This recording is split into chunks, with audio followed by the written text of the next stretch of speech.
नमस्कार, मैं हूं खुशबू व्यास और आप देख रहे हैं PRG न्यूज़। शाम के 7 बजे तक की खबरों में क्या रहा, आइए देखते हैं इस बुलेटिन में।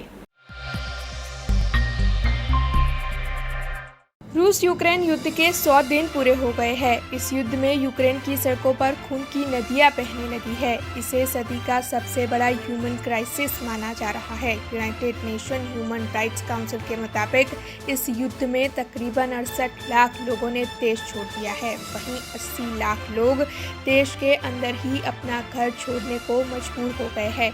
यही नहीं, इस युद्ध में कई बच्चों ने अपने माता पिता खो दिए हैं। कुछ लोग तो इस कदर घायल हुए हैं कि ये लोग दोबारा अपनी नॉर्मल जिंदगी कभी नहीं बिता पाएंगे। इसके अलावा रूस ने यूक्रेन के हेल्थ सिस्टम को भी काफ़ी नुकसान पहुंचाया है। वर्ल्ड हेल्थ ऑर्गेनाइजेशन ने यूक्रेन के अब तक 103 हेल्थ इंस्टीट्यूट पर हमले की घटनाओं की पुष्टि की है। इन हमलों के बाद बीमार लोगों का इलाज करने में भी काफ़ी दिक्कतों का सामना करना पड़ा है। वैसे 100 दिन के बाद ये जो तस्वीरें सामने आई है, उसमें रूस के हमले ने यूक्रेन में कितनी तबाही मचाई है, ये साफ दिखाई पड़ रहा है। ये खबर करजन से सामने आई है, जहां पर दिव्यांगों के लिए साधन सहाय असेसमेंट शिविर का आयोजन करवाया गया था, जिसका बड़ी तादाद में उपस्थित दिव्यांगों ने लाभ लिया। करजन में सामूहिक आरोग्य केंद्र पर भारत सरकार की ADIP योजना के तहत ALI MCO की ओर से करजन शिनोर शहर और तालुका के दिव्यांगों के लिए चेकअप और साधन सहाय असेसमेंट शिविर का आयोजन करवाया गया था। विधायक अक्षय पटेल के माध्यम से आय के दाखिले की व्यवस्था भी करवाई गई थी, जिससे ज़्यादा से ज़्यादा दिव्यांगों को ये सहाय मिल सके। इसके अलावा दिव्यांगों को ज़रूरी साधन भी वितरित करवाए गए। बड़ी तादाद में दिव्यांगों ने इस शिविर का लाभ लिया। इसके अलावा करजन शिनोर शहर और तालुका के तकरीबन 250 जितने बच्चों और छात्रों ने भी इस शिविर का लाभ लिया। इस मौके पर विधायक अक्षय पटेल, गुजरात के अपंग के ओजस के प्रमुख शैलेश स्वामी, करजन नगरपालिका के सदस्य, संगठन के प्रमुख और होद्देदारों के साथ कार्यकर बड़ी तादाद में उपस्थित रहे। भारत सरकारना LMCO विभाग द्वारा અને અપંગના ઓજસ ગુજરાતના માધ્યમથી આજરોજ કરજણ સિનોર શહેર અને તાલુકાના તમામ દિવ્યાંગ વ્યક્તિઓ માટે સાધન સહાય એસેસમેન્ટ કેમ્પનું આયોજન કરવામાં આવ્યું। આ સાધન સહાય એસેસમેન્ટ કેમ્પમાં મોટરાઇઝ ટ્રાઇસિકલ, 3 પૈડાવાળી ટ્રાઇસિકલ, ઘોડી, વ્હીલચેર, અંધ વિદ્યાર્થીઓ છે, અંધ લોકો છે, એ લોકો માટે સ્માર્ટ સ્કેન, સ્માર્ટ મોબાઈલ, મંદબુદ્ધિના બાળકો, સેરેબલ પાલ્સી બાળકો, મલ્ટિપલ ડિસેબલ બાળકો છે, એ લોકો માટે MR કિટ, આમ વિવિધ પ્રકારની સાધનકીય યોજનાઓના અંતર્ગત આ લોકોને વિવિધ પ્રકારના સાધનો મળી રહે તે માટે ભારત સરકાર દ્વારા આજે સાધન સહાય એસેસમેન્ટ કેમ્પ રાખવામાં આવ્યો છે। આખી ડૉક્ટરોની ટીમ પણ અહીં ઉપસ્થિત છે અને એ ગાડી ધારાસભ્ય શ્રી અક્ષયભાઈ પટેલના માધ્યમથી આ તમામ વ્યક્તિઓને આવકના દાખલા પણ મળી રહે એ માટેની સંપૂર્ણ વ્યવસ્થા કરવામાં આવી છે। આજે મારા ખ્યાલથી 200 થી 250ની આસપાસની સંખ્યા થશે। હજુ પણ જો બીજી સંખ્યા થશે તો પણ 7 સુધીના કેમ્પ ચાલુ રાખીશું। એટલે તમામ લોકો જે બાકી હોય એને પણ વિનંતી કરીએ છીએ કે 4-5 વાગ્યા સુધી હજુ પણ આવશે, જ્યાં સુધી લાભાર્થી રહેશે ત્યાં સુધીના કેમ્પ ચાલુ રહેશે। आने वाले विधानसभा चुनाव की तैयारियां हर राजनीतिक पार्टी की ओर से की जा रही है। ऐसे में दाहोद लोकसभा के सांसद जसवंत सिंह भाभोर की ओर से विधानसभा चुनाव के मद्देनज़र तिलकवाड़ा के विभिन्न इलाकों में सभा का आयोजन करवाया गया। आने वाले वक्त में गुजरात में विधानसभा के चुनाव होने वाले हैं। इस चुनाव में जीत हासिल करने के लिए हर एक पार्टी और कार्यकरों की ओर से तैयारियां शुरू कर दी गई है। उसी के भाग स्वरूप दाहोद लोकसभा के सांसद जसवंत सिंह भाभोर की ओर से तिलकवाड़ा तहसील की मुलाकात ली गई और वहां पर उनकी ओर से विभिन्न जगहों पर आने वाले विधानसभा चुनाव में जीत हासिल करने के आशय से सभा को बुलाया गया। वैसे उन्होंने प्रजा का आह्वान किया और विभिन्न मुद्दों पर चर्चाएं की। आज रोज दाहोदना लोकप्रिय सांसद श्री जसवंत सिंह भाभोर साहेब तिलकवाड़ा तालुकानी राजनैतिक प्रवास दरमियान आज अलग अलग जिला पंचायतना अलग अलग समाजना आगेवानो साथे संवाद कर्यो।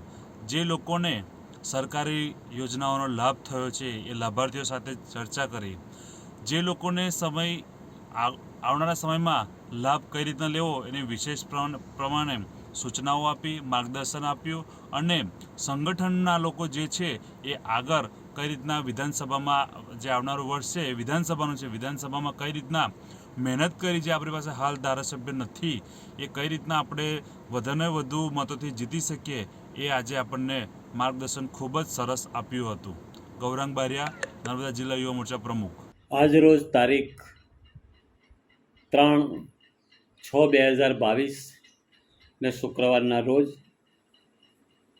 વિધાનસભા રાજકીય પ્રવાસ એ કાર્યક્રમ અંતર્ગત તાલુકાની 3 જિલ્લા પંચાયત બેઠકોમાં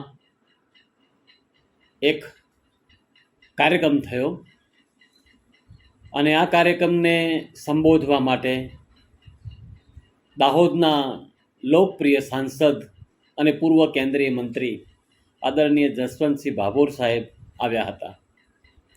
આગામી વિધાનસભા એ નાદોદ જિલ્લા પંચાયત બંને વિધાનસભાઓ જીતવી છે અને તૈયારીના ભાગરૂપે સમાજના વિવિધ અંગો, સમાજના વિવિધ મોરચાઓ, સમાજના મોટા મોટા આગેવાનો આ બધાને સૌપ્રથમ વઘેલી મુકામે અગર જિલ્લા પંચાયતની બેઠક મળી.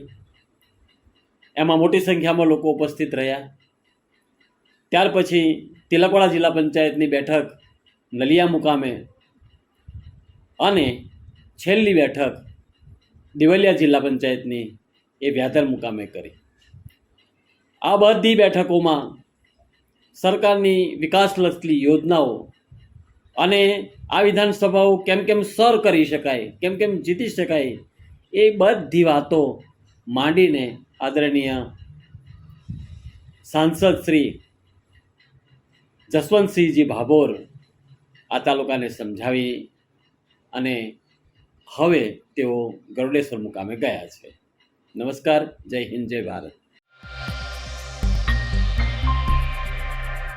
वडोदरा में झांसी रानी मैदान पर पूर्व कॉरपोरेटर राजेश भाई आयरे की ओर से 108 दिव्यांगों के समूह विवाह का आयोजन करवाया गया है, जिसके चलते आज शाम को लोक डायरे का आयोजन भी किया गया है. ऐसे में नमस्कार, आप देख रहे हैं BRG न्यूज़. वडोदरा शहर के सुभानपुरा इलाके में झांसी रानी मैदान पर पूर्व कॉरपोरेटर राजेश भाई आयरे की ओर से 108 दिव्यांगों के समूह विवाह का आयोजन करवाया गया है. दरअसल ये समूह विवाह कल आयोजित होने वाला है, जिसमें कई विशेष अतिथि भी उपस्थित रहने वाले हैं. इसके अलावा आज शाम को लोक डायरे का आयोजन भी किया गया है. हालांकि लोक डायरे और इसके साथ ही समूह विवाह के आयोजन को लेकर झांसी रानी मैदान पर तैयारियां जारी है और आखिरी तैयारियां इस वक्त की जा रही है. इसके अलावा पूर्व कॉरपोरेटर राजेश आयरे की ओर से सभी को इस समूह विवाह का हिस्सा बनने के लिए न्योता भी दिया गया है. नमस्कार मित्रों, તમે જે જોઈ રહ્યા છો આ છે ઝાંસી રાની ગ્રાઉન્ડ અને આમાં આજે તમે જોશો તો આજે અશ્વિનભાઈ જોશી જે મા બાપને ભૂલશો નહીં એના ફેમ અને આ વખતે એ રજૂ કરશે આજે સાંજે 8 વાગે.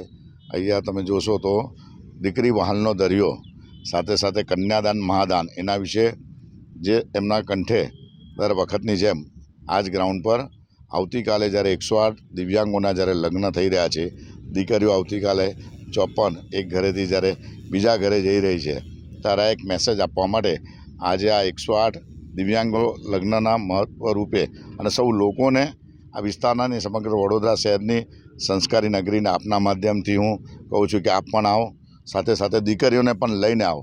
કારણ કે દીકરી એ કન્યાદાનથી વિદાય નહીં, એના ગોત્રથી પણ વિદાય થાય છે.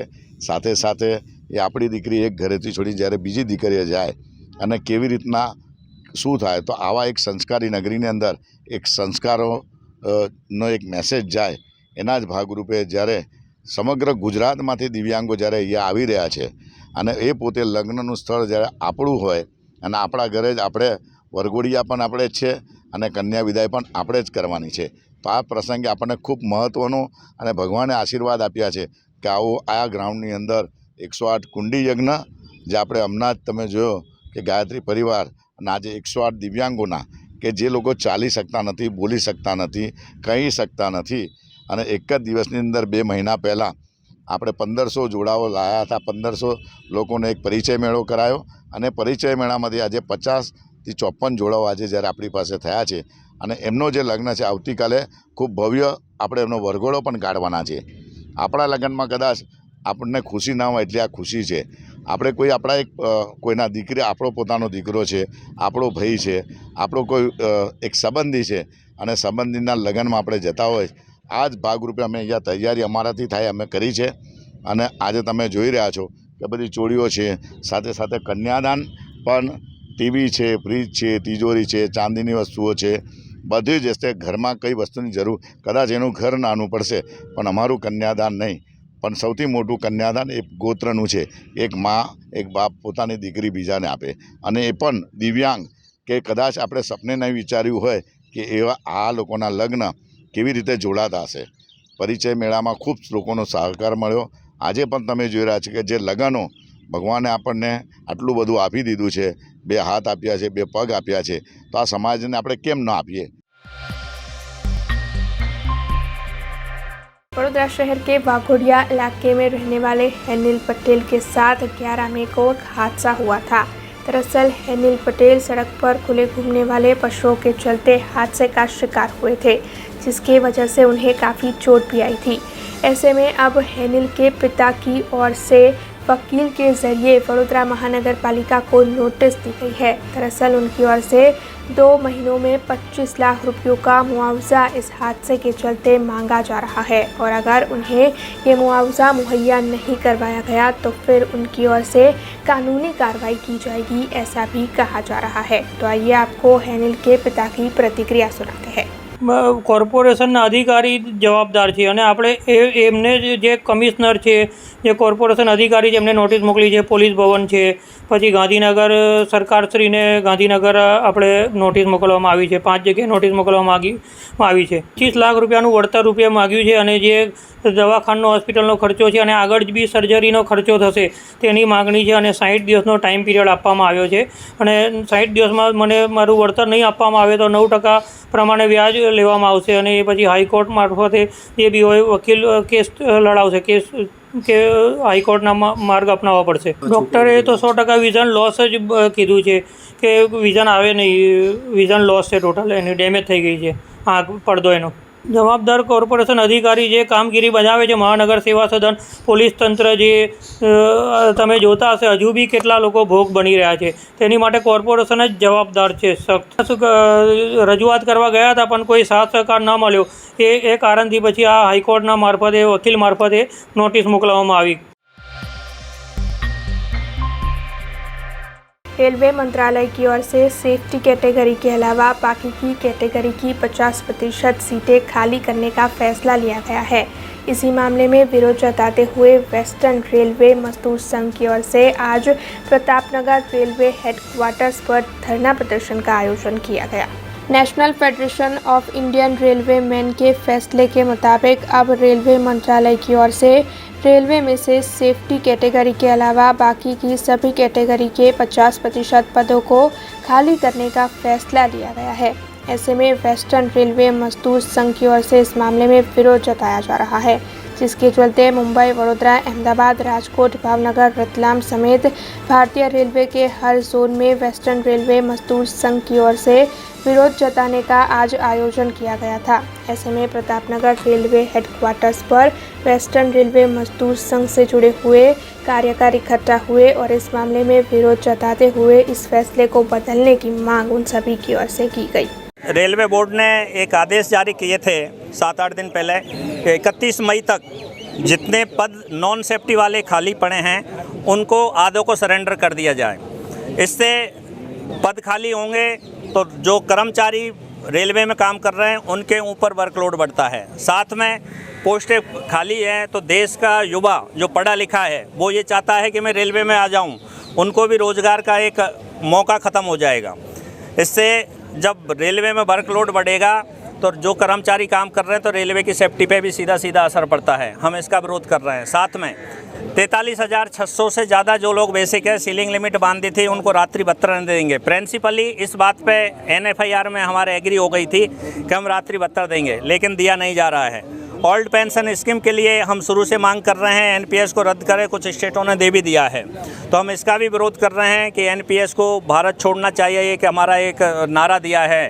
तो डॉक्टर राघवैया जो एनएफआईआर के हमारे महामंत्री है, श्री आरजी कावर जो कि वेस्टर्न रेलवे मजदूर संघ के हमारे महामंत्री है, उनके आह्वान पर पूरी रेलवे में और पूरी वेस्टर्न रेलवे में हम ये मजदूर विरोधी जो आदेश हैं उनका विरोध कर रहे हैं, और उसी विरोध के संदर्भ में आज बड़ौदा में वेस्टर्न रेलवे मजदूर संघ ने ये धरने का आयोजन किया है। अब खबरों से लगातार अपडेट रहना हुआ आसान। BRG न्यूज आपके मोबाइल स्क्रीन पर आज ही BRG न्यूज की mobile app Google play store और ऐप स्टोर से डाउनलोड करें और खबरों से लगातार जुड़े रहें।